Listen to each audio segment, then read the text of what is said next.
and I explained this in the podcast, but I've always wanted to sort of live vicariously through somebody who's never seen these films before. It's almost been a bit of an experiment. If you've been listening to the podcast, you know that we did a podcast after the first time that Sam saw A New Hope. And I've always wondered what it's like for somebody who's not familiar with these films to go and watch them for the first time, and if they could end up becoming a Star Wars fan. How does the original trilogy impact younger viewers? And it's been really fun because Sam's a friend of mine, and she's into a lot of the same Game of Thrones. She likes Harry Potter, and watches a lot of movies that me and that I watch, that Drew watches, but she's just completely unfamiliar apart from pop culture references of the Star Wars universe. So I've been paying close attention to how Sam has been reacting and the way that she watched the films. And because I wanted to pick up on subtle little clues if she was actually getting into these movies or not. And as you'll hear, you're going to join this just after the conversation. You'll join the interview just after the conversation started. I'm explaining what I observed and how I was starting to see that she was enjoying this universe and that maybe potentially she could become a big fan.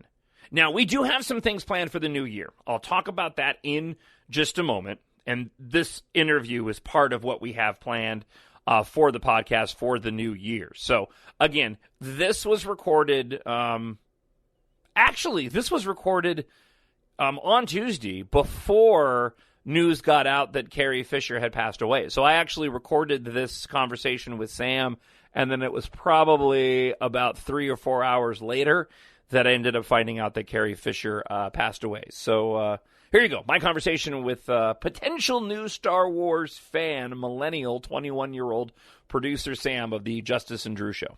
There has been an awakening.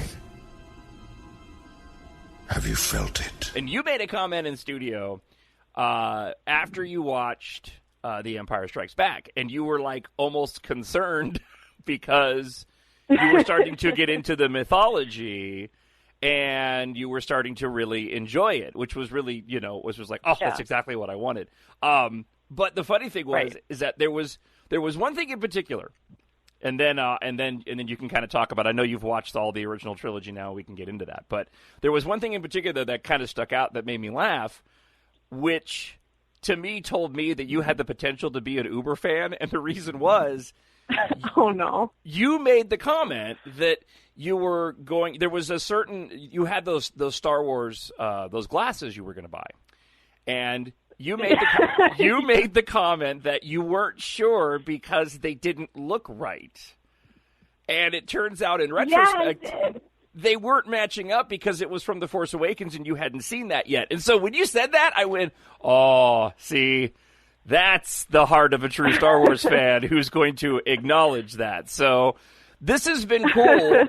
How much have you been enjoying it? And I'll show, there's a couple of the observations that I want to get into. But now that you've seen the original trilogy, what are your thoughts on it? And, now that you've finally watched all of it, and do you see yourself becoming a larger fan now?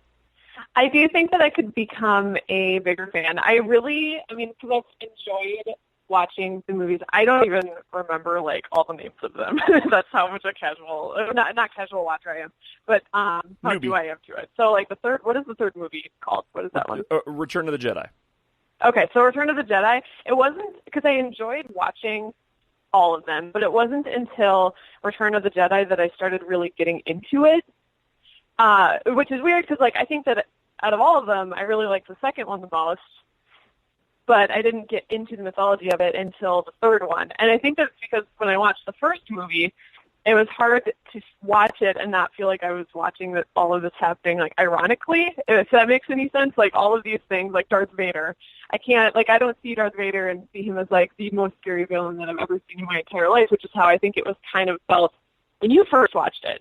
Because when I see Darth Vader, I see this, character, I can never say that word, caricature, whatever. I don't know. I feel like this character. Yeah. Yeah, I see this character character that I've seen like in memes and in jokes and in YouTube videos, and like kind of like he's a bad guy that everybody kind of like, I don't know, makes jokes about because he's such a bad guy. But when I actually see him in a movie, it's hard for me to like listen to his like deep breathing and his angry voice and his angry words and like actually be scared of it because I'm so used to it being a joke. Does that make sense? Of course it does. Absolutely. Yeah, so I feel like I had like this very different initial feeling to it because I just didn't feel as into it initially because of all of it just felt like I was watching it ironically. Like I was waiting for it to be like, I don't know, just to turn funny or something. But then the second movie I really liked. I don't know why, but it was my favorite. Because it's everybody's favorite, because it's just that good.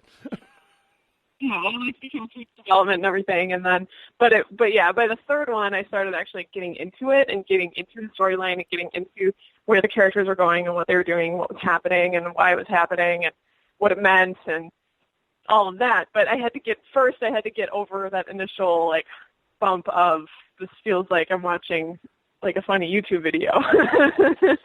Right. That makes total sense. I mean, it's such a part of the cultural zeitgeist. I mean, so I can't relate from the standpoint of, I grew up with it and never saw it in that way, but I can certainly understand how going in and watching those films, having been surrounded by it, but never really watching it play out would be very, I don't know if jarring's the right word, but it would be, I could imagine how it would be difficult to kind of go, okay, I'm having a hard time sort of getting into this because I've seen, and I've heard all these phrases before, and I've seen all this stuff before, but just never in context. Yeah. So now I have context because that's the thing. I think that a lot of major plot points I kind of already knew, so that's what made it even weirder to watch because a lot of the major plot points of Star Wars are just kind of part of, I don't know, I mean, they're jokes that I've heard and things and stories that I've heard about it and everything. And there are also a lot of references in there that I didn't realize were Star Wars that I, like, now I understand, like, this Family Guy reference or this American Dad reference. I'm right. Like, oh, they're referencing Star Wars. But that's how I've lived my life surrounded by Star Wars references. I didn't even know it. Now I know it.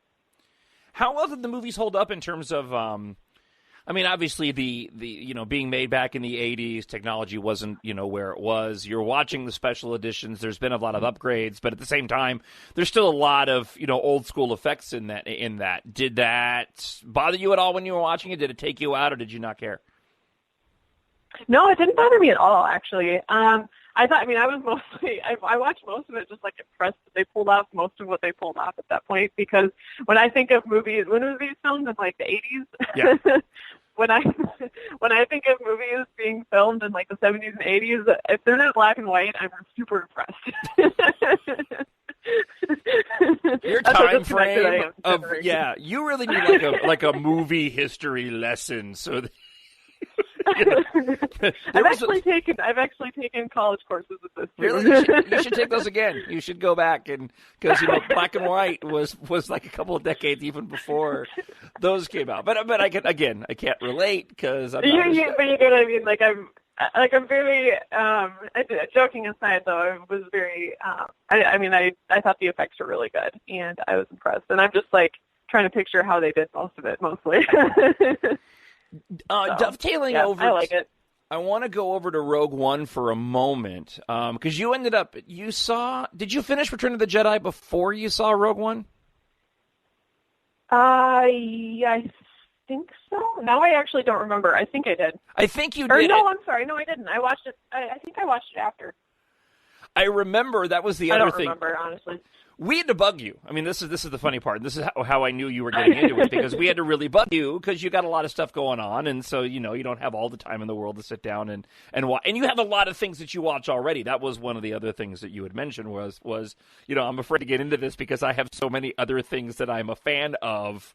I don't know how I'm going to shoehorn Star Wars into my life. But it made me laugh because there was a big gap between when you watched A New Hope and you finally got to Empire Strikes Back, and we kind of had to prod you along and bug you about it. But it was funny because I knew that the Galaxy Far, Far Away kind of had you, because we didn't bug you at all about Return of the Jedi, and then suddenly I get a text and Drew gets a text from you, and it's a screenshot of Return of the Jedi, the opening crawl. We didn't bug you at all about it. I go, oh yeah, it's got her. Yeah, she wants to finish it now. Yeah.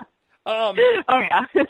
The question that I wanted to ask, though, as it relates to Rogue One, the end of Rogue One rolls right into the beginning of A New Hope. Did that have, like, for me, as the stupid fan that saw the original one in the theater, the end of that movie just floored me, because it had completely sort of upended my view of this movie that I've arguably seen more than any other, movie that I've ever watched. Did the end of Rogue One have any kind of impact on you in that way at all, or was it just like, oh, it rolls into A New Hope, I get it now? Yeah, it was mostly that feeling of, oh, it rolls into A New Hope, I get it now. Because, like, I didn't feel like my world has been upended, because I feel like I didn't have all this time that you've had and all this passion that you've had to, like, construct the story behind all of it and, like, what you know and everything from watching the first movie. And, yeah, I just kind of felt like, oh, that's really cool. It's interesting, too, because just, again, from being the Uber fan and watching this play out, I'm curious if watching the original trilogy and then watching Rogue One, because you haven't seen the prequels yet, and you still haven't seen have you watched The Force Awakens yet? Andrew, no, I have not. Okay. Andrew says I shouldn't watch the prequels. No, we'll talk about that. Did Rogue One feel like a Star Wars movie to you? I mean, the original trilogy has a very specific vibe to it, and I'm wondering if Rogue One, did it feel like you were watching a Star Wars movie, or did it feel like a movie that was just set in the Star Wars universe? Yeah, no, it felt like I was watching a Star Wars movie. I mean, if I see a stormtrooper, I think is what they're called. Yes. If I see a stormtrooper, I definitely, it felt like a Star Wars movie, which is weird because I barely know what a Star Wars movie feels like yet, but it definitely felt like a Star Wars movie. I feel like they did a really, really, and I was thinking that during the movie, since I had, like, so recently watched the original one, it felt like they did a really good job staying true to Star Wars, but also being its own film. I don't know, it felt like it felt like a Star Wars movie. It didn't feel like this weird new age take on the universe. I felt like it fit right in really well, if that makes sense. Well, yeah, I mean, and that was. I mean, I'm sure if the director of the movie heard that, he'd be very pleased, because that was kind of the intent. I mean, that's what they were going. I'm sure he has. being the right. the first sort of spin-off film, of the series, and it being a big risk, because not knowing if the fans are going to, like myself, are going to gravitate towards a movie that doesn't have the common thread of the Skywalker family. That's exactly the kind of vibe that they were going for. So that's interesting. So a couple of questions about the original trilogy. Then I want to talk briefly about the prequels and tell Drew to shut up. Okay. But did you know ahead of time that Luke and Leia were brother and sister? So this is actually really funny. I knew that somebody was Leia's sister. So I didn't know who it was, but also before watching the movies, I thought that Luke and Leia were, like, the ones that, like, got to be in a relationship. I didn't know that it was Han and Leia. Right. So my I don't know, my references that I've heard before, it didn't connect quite right. So I knew that Leia was going to get in a relationship kind of with somebody, and I knew that she was going to be somebody's sister. I just didn't know exactly who. So it was more, it wasn't like this, oh my gosh, like, giveaway moment, like when we learned whose sister she was. It was just more like, oh, that's all right. That makes sense. Now I know who it is. So it was funny. I kind of, like, knew it was coming, but I didn't know who it was going to be, if that makes sense. Now, a little bit of perspective on that, too, so that you're aware. When they made the films, George Lucas had basically the original trilogy was actually originally one movie, and he decided to split it up into 3 different movies and just make the first part of the trilogy. And so when he got the funding for it from 20th Century Fox to go and make the film, he didn't ask for more money. He basically asked for the merchandising rights, and he asked for the